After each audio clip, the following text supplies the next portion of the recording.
संसार पवन भैया, मैं गए सो महीना संकल्प दीक्षा ली थी 9 तारीख को, आपको पूछ के ही ली थी। और अभी 1 महीना हो चुका है मैं संकल्प दीक्षा लेके। मेरे मन में बहुत बुरे तरह से ख्याल आते हैं, बुरे बुरे विचार आते हैं। मन को कितना रोकने की कोशिश करती हूँ फिर भी नहीं रोक पाती। मुझे क्या तो सलूशन दो पवन भैया, मैं बहुत थक चुकी हूँ।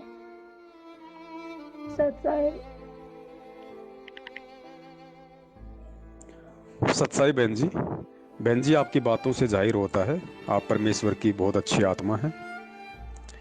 और ये काल जो है ये इतनी जल्दी हमें सदगुरु से कनेक्ट नहीं होने देता, लेकिन मन में विश्वास होना चाहिए। फिर चाहे संकल्प नाम दीक्षा हो या चाहे नाम दीक्षा हो, दोनों एक ही बात है। और ये स्थिति केवल आपके साथ नहीं है बहन, ये स्थिति दास के साथ भी हो चुकी है और आगे भी हो जाए कोई बड़ी बात नहीं है बहन, क्योंकि मन रूप में काल सदा हम सब के साथ में है। लेकिन गुरुजी ने इस मन को नीचे गिराने का एक ही तरीका बताया बहन, ये हमारे अंदर कैसे भी प्रेरणा करे, हमारे अंदर कैसे भी गंदे विचार लाए। मैं आपके भाव समझ रहा हूं जो आप कहना चाहती हैं, आप जुबान से नहीं बोलना चाहती। बाकी हम भगत भाई बहन हैं, हम एक परमेश्वर के बच्चे, हम एक दूसरे की बातों को जान सकते हैं, समझ सकते हैं। तो ये हमें नीचे गिराने की बार बार कोशिश करेगा, इस समय तो ज्यादा कोशिश करेगा। और ये आपके अकेले के साथ नहीं हो रहा है, इसलिए डरने और घबराने की जरूरत नहीं है। ये बहुत सारे भक्तों के साथ हो रहा है, लेकिन वो बेचारे शर्म के मारे बोल नहीं पाते। कोई बात नहीं, लेकिन संघर्ष उनको भी करना पड़ेगा, संघर्ष आपने भी करना पड़ेगा। और संघर्ष का तरीका गुरुजी ने यही बताया, सत्संग। क्योंकि ये यही चाहता है कि इनके अंदर मैं ऐसी ऐसी कुभावना, कुविचार, गंदे विचार, अश्लील विचार इनके दिमाग में भर दूं भक्ति के प्रति, परमात्मा के प्रति, अन्य किसी भाई बहन के प्रति। तो ये सत्संगों के ऊपर चिंतन कम और इन बातों को सोच सोच के अपना समय और समय से बर्बाद कर दे कि मेरे अंदर ऐसे विचार क्यों आ रहे हैं, क्या परमात्मा मेरे से राजी नहीं है, क्या मेरी कोई मर्यादा टूट गई। कुछ नहीं टूटा भगत जी, कुछ नहीं हुआ। ये काल की सूक्ष्म चाल है, वो हमें इस तरह की चिंताओं में डाल के हमारा समय और समय से बर्बाद करना चाहता है। अगर परमेश्वर के प्रति आपके मन में कोई अश्लील या घटिया गंदे विचार आ रहे हैं तो बिल्कुल टेंशन मत करना बहन। इस परमेश्वर के ऊपर ना कोई गाली काम करती है, ना कोई गंदे विचार काम करते हैं, ना कोई अश्लील बातें काम करती हैं। कुछ काम नहीं करता इसके ऊपर, क्योंकि ये जीव संज्ञा से बाहर है, इसके ऊपर कुछ काम नहीं करेगा। इसलिए ये सोच के कि ये विचार, ये भावनाएं भी वो परमेश्वर ही ठीक करेगा। इसलिए हर स्थिति में हमने परमेश्वर का सत्संग सुनते रहना है, चाहे कितना ही हमको दबाने की कोशिश क्यों ना करे। और एक समय ऐसा आएगा, इसकी खुराक जब डाउन हो जाएगी और आत्मा की खुराक जो गुरुजी का सत्संग है, गुरुजी की भक्ति है, गुरुजी का सत्संग सुनना, शब्द सुनना, तीनों समय की आरती करना, घर में जोत जलाना, ये आत्मा की खुराक है। ये हमें करते रहना है, इसको अपना काम करने दो। गंदे व्यक्ति का काम होता है गंदगी फैलाना, और अच्छे व्यक्तियों का काम होता है उस गंदगी के ऊपर पर्दा डालना। तो ये मन है, ये गंदा है, ये गंदगी फैलाएगा। और हम उस परमेश्वर की आत्माएं हैं, हम अच्छे की श्रेणी में हैं, इसलिए हमने सत्संगों को ही आधार बनाना पड़ेगा। तो घबराने की बहन बिल्कुल भी जरूरत नहीं है, उसको अपना काम करने दो, हमने अपना काम करना है। जब वो मन अपना काम करने से बाज नहीं आ रहा तो हम सतगुरु की भक्ति करने से कैसे बाज आ जाएं। और फिर देखो एक दिन जीत हमेशा सत्य की होती है। तो घबराने की जरूरत नहीं है बहन, ऐसे ही मन नीचे होगा, आत्मा ऊपर उठेगी। तो इन चीजों से चिंतित होने की आवश्यकता नहीं, बल्कि अपनी भक्ति को और ज्यादा बढ़ाने की जरूरत है। और बारंबार परमपिता परमेश्वर सतगुरु रामपाल जी महाराज जी को दंडवत प्रणाम करके उनसे सद्बुद्धि मांगने की आवश्यकता है, उनसे आत्म शक्ति, आत्म बल मांगने की आवश्यकता है। और वो परमेश्वर जरूर दया करेगा अगर हम इस भक्ति मार्ग के ऊपर टिके रहेंगे तो, भले टूट के फूट के। मालिक कहते ना कि द्वार धनी के पड़ा रहे चाहे धक्के धनी के खाए, 100 काल झकझोर ही पर द्वार छोड़ ना जाए। ये ऐसा मार्ग है और इस मार्ग पे उस प्रकार की आत्मा सफल होगी। गुरुदेव इस वाणी के माध्यम से समझा रहे हैं कि द्वार धनी के पड़ा रहे, कि नालायक हर स्थिति में अगर तू मेरी शरण में आ गया है, मेरे दर पे आ गया है, इस भक्ति पे लग गया है, तो द्वार धनी के पड़ा रहे, मेरे चरणों में माथा टेक के पड़ा रहना। चाहे धक्के धनी के खाए, चाहे मैं ही तेरे धक्के क्यों ना मारूं। वो धक्के जरूरी नहीं कि मैं तेरी किसी गलती के ऊपर मार रहा हूं, मैं तेरे हिम्मत, धैर्य, विश्वास और साहस की परीक्षा लेने के लिए भी मैं तेरे को धक्के मार सकता हूं। तो द्वार धनी के पड़ा रहे, और परमात्मा कहते हैं चाहे फिर धक्के धनी के खाए, चाहे मेरे धक्के भी क्यों ना खाए तू उल्टा। एक तरफ तो उस परमात्मा का धक्का, और दूसरी तरफ देखो परमेश्वर क्या कह रहे हैं, द्वार धनी के पड़ा रहे चाहे धक्के धनी के खाए, और दूसरी तरफ सो काल झकझोल ही। परमेश्वर कह रहे हैं नालायक, दूसरी तरफ अगर तुझे काल भी धक्के मारे, सो काल झकझोर ही, पर द्वार छोड़ ना जाए। एक तरफ तुझे मैं धक्का मार रहा हूं, एक तरफ तुझे काल धक्का मार रहा है, लेकिन अगर तू मेरी ज्ञान आधारी आत्मा है तो नालायक वो तेरी परीक्षा होगी, और तू मेरा दरबार, मेरे चरण, मेरी भक्ति, मेरी ये मर्यादा, ये मार्ग छोड़ के मत चला जाना, तेरी जीत बहुत नजदीक है। विकट परिस्थितियों में ही परमात्मा अपने भगत के धैर्य की परीक्षा लेता है। गरीब कच्चा हीरा कृच हो नहीं सहे घनमार, ऐसा ये मन हो रहा लेखा ले करतार। ये अंतिम समय है हमारा, क्योंकि हम काललोक में रह रहे हैं, और इस काललोक में ऐसे गंदे और घटिया उसूल हैं, नियम हैं। अंतिम समय में जीव हिम्मत हारने लगता है हमेशा। अंतिम समय में किसी आदमी को 5 किलोमीटर जाना है, जब वो 4 किलोमीटर पहुंच जाता है और उसको मालूम नहीं है कि जगह और कितनी दूर है, उसका घुटने टूटने लगते हैं 4 किलोमीटर आगे चल के, क्योंकि उसको पता नहीं कि नालायक तू जीत के बहुत नजदीक है, 1 किलोमीटर आगे तेरी मंजिल है। लेकिन काल उसमें ऐसी प्रेरणा कर देता है कि यार पता नहीं कितना दूर होगा, कहाँ होगा, रास्ते में छाया मिलेगी नहीं मिलेगी, पानी मिलेगा नहीं मिलेगा, पहुंच पाऊंगा टाइम पे नहीं पहुंच पाऊंगा।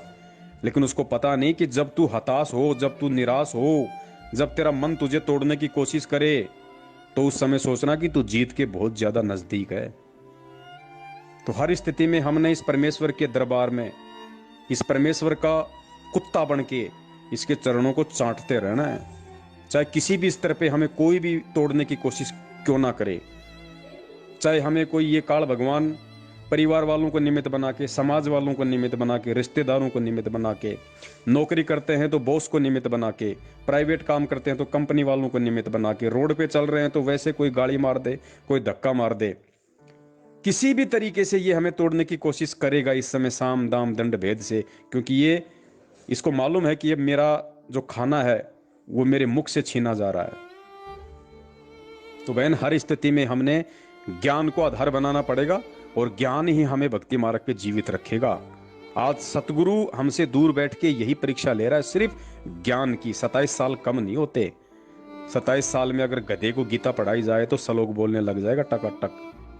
फिर हम तो मानव शरीरधारी प्राणी और सीधे उस परमेश्वर के बच्चे हैं, हम कैसे पीछे हट सकते हैं, हम कैसे हिम्मत हार सकते हैं।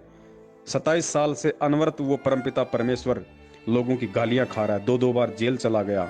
रोहतक जेल में तो परमेश्वर ने 2006 में छाती के बाल तक उखड़वाए थे बहन जी। पुलिस वालों ने रिमांड के दौरान उस परमात्मा के छाती के बाल तक उखाड़े थे। पूरी रोहतक जेल में परमात्मा झाड़ू मारा करता था, लेकिन उसने किसी को यह तक नहीं कहा कि मैं नहीं मारूंगा, क्योंकि ये संत और साधु के स्वभाव में नहीं होता।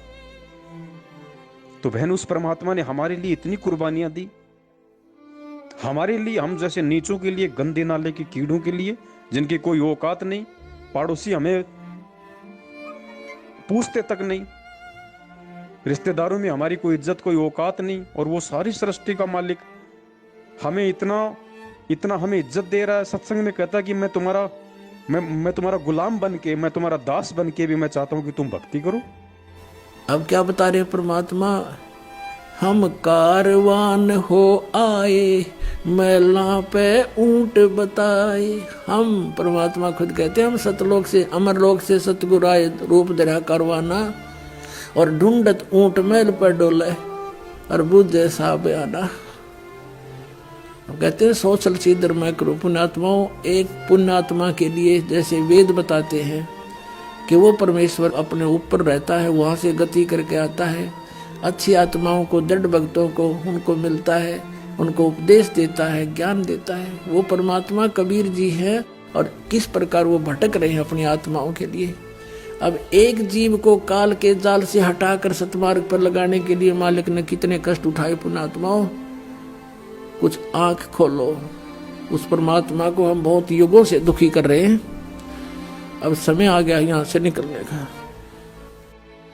और अपनी वाणी में परमात्मा कहता है कि तेरे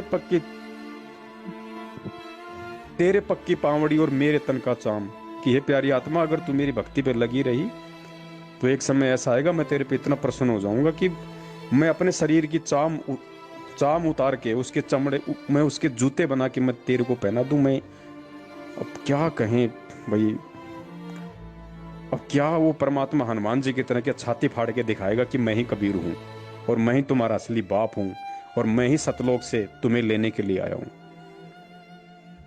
फिर इस ज्ञान का क्या महत्व रह जाएगा? इस बिचली पीढ़ी में जन्म देने का क्या औचित्य रह गया? ये शास्त्रों से प्रमाण दिखा दिखा के रातों को जाग जाग के अपनी आंखें खराब करने का उस परमेश्वर का क्या मकसद रह गया? फिर हमसे बड़ा गधा कौन होगा? बहन, आप अच्छी आत्मा है। काल की इन सूक्ष्म चालों से बस हमें सावधान रहना है। ये हमें तोड़ ना पाए, ये हमें मरोड़ ना पाए। हर स्थिति में कुछ भी हो, ये हमारा गोल्डन चांस है, ये अंतिम दाव, अंतिम समय है। इसके बाद कल्प युगों तक ये मौका हमें नहीं मिलेगा, चाहे हम आज कितने ही कुर्बान क्यों ना हो जाएं। अगर चूक गए तो इस मार्ग से, बहन जी, मंसूर जैसे जो कुर्बानियां हम नहीं दे सकते, वो मंसूर जैसा महान भगत, सम्मन जैसा, सेऊ जैसा जो एग्जाम्पल गुरुजी देते हैं, सदना जैसा, बहन जी, इतनी कुर्बानियां देने के बाद भी आज वो ये धक्के खा रहे हैं। आप और हमारे बीच में ही हैं वो आत्माएं। अब है उनके भी पार होने का समय। तो सोचो, हमें तो परमात्मा सहज में मिल गया। सहज में कोई कुर्बानी नहीं देनी पड़ रही, कुछ नहीं करना पड़ा। हमारे बदले की सारी कुर्बानियां वो दे रहा है। आज अगर वो परमात्मा जेल में है तो बहन जी, ये गांठ मार लेना इस बात को, वो हमारे हिस्से की जेल काट रहा है। अगर वो हमें समय रहते अपनी शरण में नहीं लेता तो हमारे कर्म इतने खराब थे, इतने घटिया थे, आज हम जेल में होते उल्टे सीधे काम करके। लेकिन हमें भक्ति करवाने के लिए हमें उस परमेश्वर ने समय दिया और खुद जाके जेल में बैठ गया, चाहे कोई भी कारण बनाओ, हमें भक्ति करवाने के लिए। और हम बाहर ड्रामेबाजी, राजनीति, आरक्षणबाजी, रक्तदान, देहदान, गुंडों की जांच, रैलियों में जा जाके वहां पे दांत निकाल रहे हैं जगत वालों के साथ। धिक्कार है हमको। उस परमेश्वर का मन तो ऐसा करता होगा कि मैं किसी टांग कटे हुए कुत्ते को मानव जन्म देके मैं उसको भक्ति करवाऊं और इन नालायकों को मैं गधा बना दूं। जो कर्म आज संगत कर रही है उस भगवान की शरण में आके, ये ज्ञान लेके।